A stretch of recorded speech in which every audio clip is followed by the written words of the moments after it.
Hi, this is Aaron from Classic Vacuum in North Canton, Ohio. This video is to show you how to properly use the Hizero.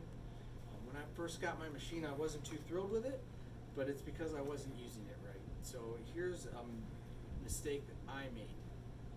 When I first got my Hizero machine, I turned it on and I would just kind of let it move itself forward. You can see if I don't push the machine, it will kind of drive itself. I would let it run over things, and that is not the right way. That is extremely slow. So when using your Hizero machine, you actually want to use it like you would use a vacuum. Go ahead and do a back and forth sweeping motion. Don't wait for the machine to move itself. This thing's designed for speed. It's supposed to speed things up, make your life faster. And pickup is just fine on that higher speed. So if you find yourself using your Hizero like this, next time you use it more like a conventional vacuum cleaner.